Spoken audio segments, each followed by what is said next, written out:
বিসমিল্লাহির রহমানির রহিম। আমি বাংলাদেশ পুলিশের একজন কর্মকর্তা এসআই মাসুদ রানা। আমি আপনাদের কাছে কিছু তথ্য তুলে ধরতে চাই, যেটা বাংলাদেশের মানুষ অনেক দিন ধরে জানে না, বা তারা এই প্রশ্নের উত্তর খুঁজছে অনেক বছর ধরে, কিন্তু কোনো উত্তর খুঁজে পায়নি। আজকে যাকে সেনাবাহিনী থেকে অব্যাহতি দেওয়া হলো, মেজর জেনারেল জিয়াউল হাসান, যিনি এনটিএমসির প্রধান ছিলেন এবং তিনি র্যাবের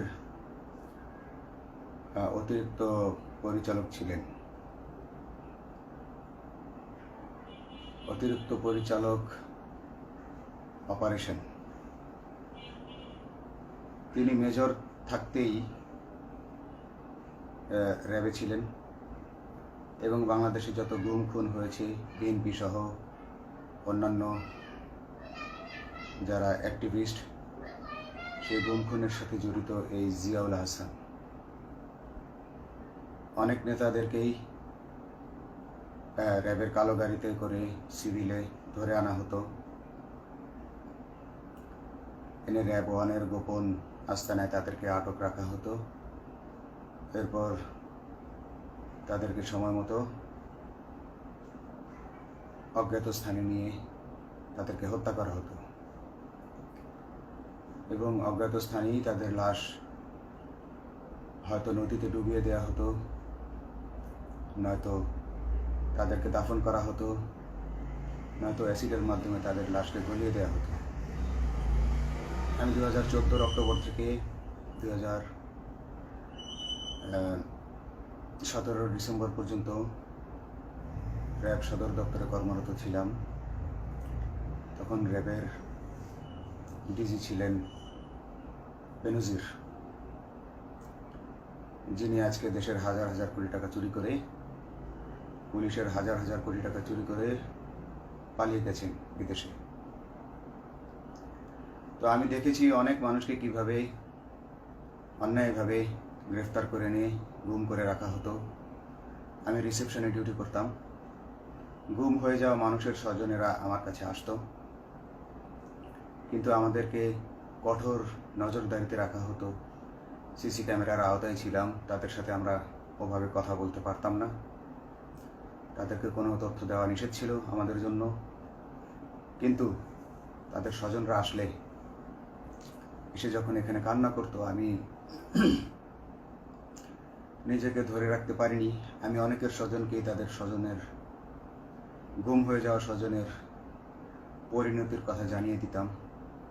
বিশেষ করে যাদেরকে মেরে ফেলা হতো, খুন করা হতো, তাদেরকে আমি খারাপ সংবাদটা দিতাম না। কিন্তু যাদেরকে বন্দি করে রাখা হতো, যেমন বিএনপি নেতা সালাউদ্দিন আহমেদকে যখন অ্যারেস্ট করে আনা হলো, তিনি অ্যারেস্ট করার সময় ধস্তাধস্তিতে মাথায় আঘাত পেয়েছিলেন। তাকে র্যাব ওয়ানের গোপন কক্ষে আটক করে রাখা হয়েছিল দীর্ঘদিন। এরপর তাকে এক সময় ভারতে পাচার করে দিয়ে আসা হয়। তাকে অজ্ঞাত কারণে হত্যা করা হয়নি। তার ফ্যামিলি এসেছিল, তার স্ত্রী হাসিনা আহমেদ, তার ভাই গিয়াসউদ্দিন আহমেদ। ওনারা আমার কাছে বেশ কয়েকবার এসেছেন। আমি কয়েকদিন ওনাদের এই উদ্বেগ, উৎকণ্ঠা, আমার সামনে বসে কান্নাকাটি দেখে আমি থাকতে পারিনি। আমি ওনাদেরকে কৌশলে আমার ফোন নাম্বার দিয়ে আমি ওনাদের সাথে দেখা করে ওনাদেরকে জানিয়ে দিই যে সালাউদ্দিন সাহেবকে হত্যা করা হয়নি, উনি জীবিত আছেন এবং ওনাকে হত্যা করার সিদ্ধান্ত নেওয়া হয়নি। এই সিদ্ধান্তগুলো জেনে নিতেন তিনি হচ্ছেন বর্তমানে মেজর জেনারেল জিয়াউল হাসান, যাকে আজকে অব্যাহতি দেওয়া হয়েছে। শুধু অব্যাহতি যদি দেয়া হয়, তাকে যদি বিচারের মুখোমুখি করা না হয়, তাহলে এই আন্দোলনের, এই স্বাধীনতার কোনো মূল্য থাকবে না। আমি আজকে আর কাউকে ভয় পাই না।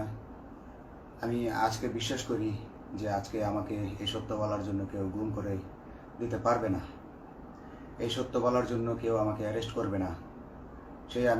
সেই কারণে আমি বুকে সাহস নিয়ে আজকে কথাগুলো বলছি। আপনারা যারা বিএনপি নেতা ইলিয়াস আলীর অপেক্ষায় আছেন, তাদের জন্য দুঃখজনক সংবাদ। তাকে অনেক আগেই হত্যা করা হয়েছে। তাকে পতেঙ্গা সমুদ্র সৈকত দিয়ে কড়া পাহারায় সাগরের মাঝখানে নিয়ে স্পিড বোটের মাধ্যমে মুখে পলিথিন পেঁচিয়ে হত্যা করে, তার পেট ছুরি দিয়ে ছিদ্র করে, তাকে পাথর দিয়ে বেঁধে সাগরে ডুবিয়ে দেওয়া হয়েছে। শুধু ইলিয়াস আলী নয়, অনেক নেতার সন্ধান যারা আজও পাননি। কিছু মানুষ তো ঘর থেকে উদ্ধার হয়েছে, কিন্তু যাদেরকে আপনারা পাননি তাদের সবার এই করুণ পরিণতি হয়েছে। আমি যদিও তারা এই কাজগুলো অতি গোপনে করত এবং র্যাবের অন্যান্য শাখার কর্মরত কর্মকর্তা কর্মচারীরা এটা জানতো না, কিন্তু আমি অত্যন্ত বিচক্ষণভাবে আমি এই খবরগুলো নিতাম, কারণ আমি জানতাম এগুলো একদিন আমি প্রকাশ করতে পারবো। এবং এই দিনটার অপেক্ষায় ছিলাম আজকে এত বছর, মানুষের কাছে সত্য প্রকাশের।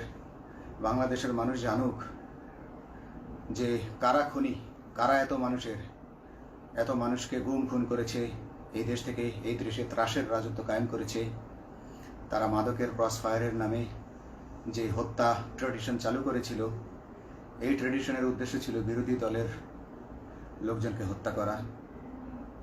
কারণ পুলিশ এবং সেনাবাহিনীর অনেকেই মানুষ হত্যা করতে ভয় পেত, তারা এটাতে অভ্যস্ত ছিল না। অনেকেই অনেক সাহসী, কিন্তু একটা মানুষকে হত্যা করার পর তারা আর ঘুমাতে পারতো না, তাই তারা এসব কাজ করতো না। কিন্তু খুনে হাসিনা কিছু মানুষকে এভাবে হত্যা করতে করতে পুরস্কৃত করার মাধ্যমে হত্যা করতে অভ্যস্ত করে ফেলে।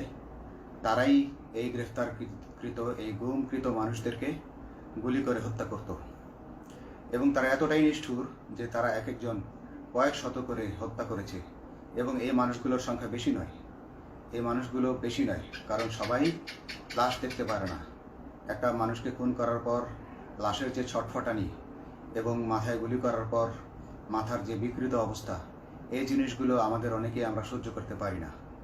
তাই আমাদের মধ্য থেকে কিছু হায়নাকে বেছে নিয়ে তারা একটা টিম গঠন করে, তাদেরকে র্যাব সদর দপ্তরে বেনজির আহমেদ প্রতি মাসে পুরস্কার দিতে ডাকতেন। এবং প্রত্যেকটা র্যাবের বিভিন্ন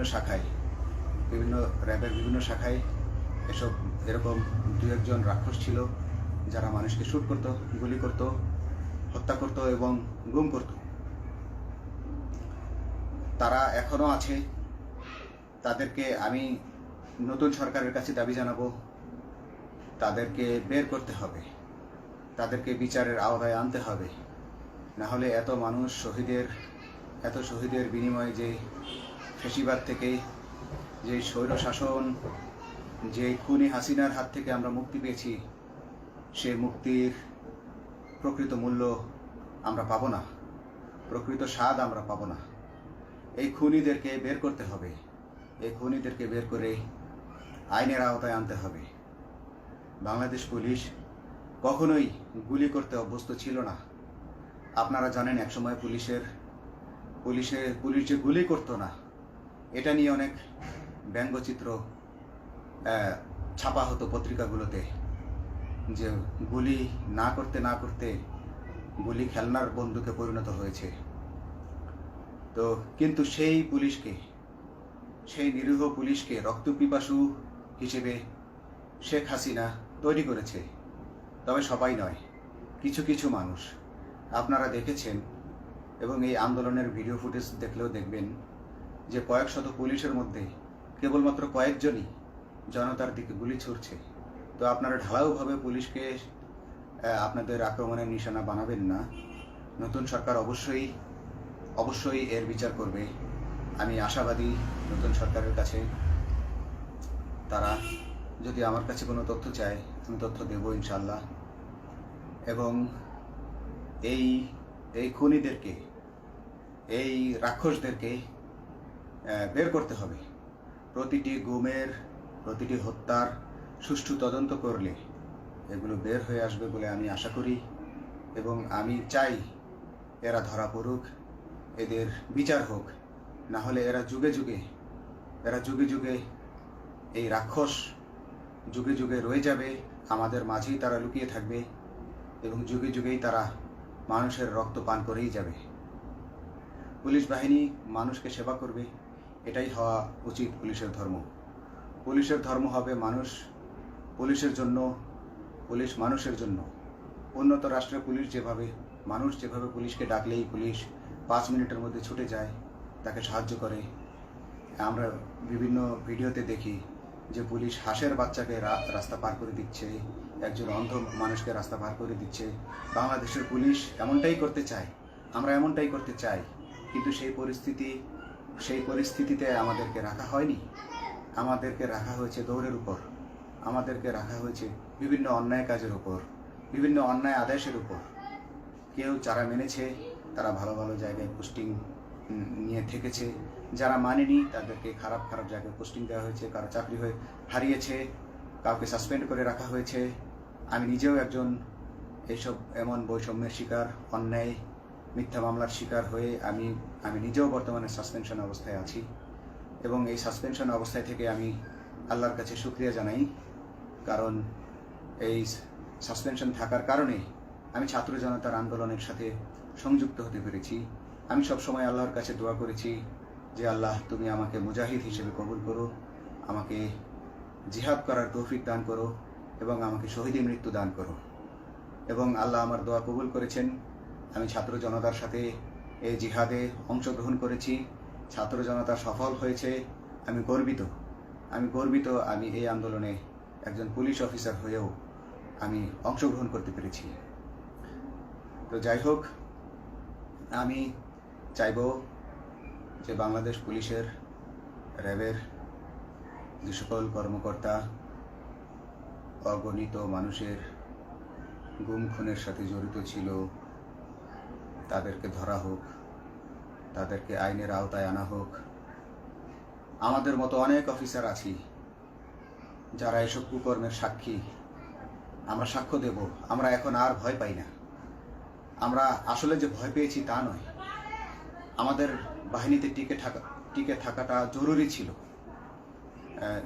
জনগণের স্বার্থেই আমাদের বাহিনীতে থাকা জরুরি ছিল, কারণ আমরা যদি বাহিনী থেকে আউট হয়ে যেতাম তাহলে এসব তথ্য আমরা জানতে পারতাম না এবং জনতার কাছে পৌঁছাতে পারতাম না। জনতার কথা বলতে হলে, জনতার সাথে থাকতে হলে আমি পজিশনেও থাকতে হবে। এই জন্য অনেক কিছুই প্রকাশ করিনি, কারণ আপনারা ভালো মতোই জানেন যে অনেক সেনাবাহিনীর মেজরকেও গুম করে দেওয়া হয়েছে যারা মুখ খুলেছে। আমি তো একজন সামান্য সাব ইন্সপেক্টর, আমাকে গুম করে দেওয়া তাদের 1 সেকেন্ডের ব্যাপার ছিল। তো আমি এখন বিশ্বাস করি যে এখন সেই দিন, সেই কালো মেঘ সরে গেছে আকাশ থেকে, আকাশ মুক্ত হয়েছে, এই দেশ জালিমের শাসন থেকে মুক্ত হয়েছে। আল্লাহ তাআলা আমাদের উপর রহমত বর্ষণ করেছে। অগণিত মুসলিমের দোয়া আল্লাহ তাআলা কবুল করেছেন, অগণিত 18 কোটি মানুষের দোয়া আল্লাহ কবুল করেছেন। নইলে এইভাবে হঠাৎ করে 15 দিনের মধ্যে 15 বছর ধরে গড়ে ওঠা রাক্ষসের পতন ঘটা আল্লাহর রহমত ছাড়া এটা কখনোই সম্ভব হতো না। আমি আল্লাহর উপর ভরসা রেখে বলছি, আপনারা নতুন প্রশাসনকে ঢেলে সাজান, পুলিশ বাহিনীকে ঢেলে সাজান। এই সিস্টেমের মধ্যেই, পুলিশের এই সিস্টেমের মধ্যেই গণ্ডগোল আছে, নিয়োগের মধ্যে গণ্ডগোল আছে। আপনারা এই সিস্টেমগুলো পরিবর্তন করুন, আপনারা এই সিস্টেম পরিবর্তনে সাহায্য করুন এবং পুলিশ ডিপার্টমেন্টে যত ডিপার্টমেন্টাল পরীক্ষা আছে এগুলো তুলে দেন। এই ডিপার্টমেন্টাল পরীক্ষাগুলোর মাধ্যমে আমাদের ঊর্ধ্বতনরা আমাদের গলা সবসময় চিপে ধরে রাখে, ঠিক আছে? সেজন্য আমরা তাদের কাছে সবসময় আটকা থাকি। এজন্য আমরা অনেক কিছু বলতে পারি না, অন্যায়ের প্রতিবাদ করতে পারি না। তো এই সিস্টেম পরিবর্তন জরুরি। ডিপার্টমেন্টে কোনো পরীক্ষা থাকা যাবে না। কনস্টেবল হতে যারা একটা নির্দিষ্ট সময় পর তার বিভিন্ন কোর্স করানোর মাধ্যমে তার প্রমোশন হতে হবে। সাব ইন্সপেক্টরে ভর্তি হয়ে 5 বছর পর ইন্সপেক্টর হিসেবে পদোন্নতি পাবে, তার 5 বছর পর সহকারী পুলিশ সুপার হিসেবে পদোন্নতি পাবে। এভাবে আইন পরিবর্তন করতে হবে। তাদেরকে দক্ষ করে গড়ে তোলার জন্য বিশেষ কোর্সের আয়োজন করতে হবে এবং সৎভাবে বাঁচার জন্য সঠিক বেতন কাঠামো এবং ভালো কাজের জন্য পুরস্কার এর ব্যবস্থা করতে হবে। বিভিন্ন যে চোরাই মাল মাদক উদ্ধারের জন্য সেক্ষেত্রেও বিশেষ পুরস্কারের ব্যবস্থা থাকতে হবে।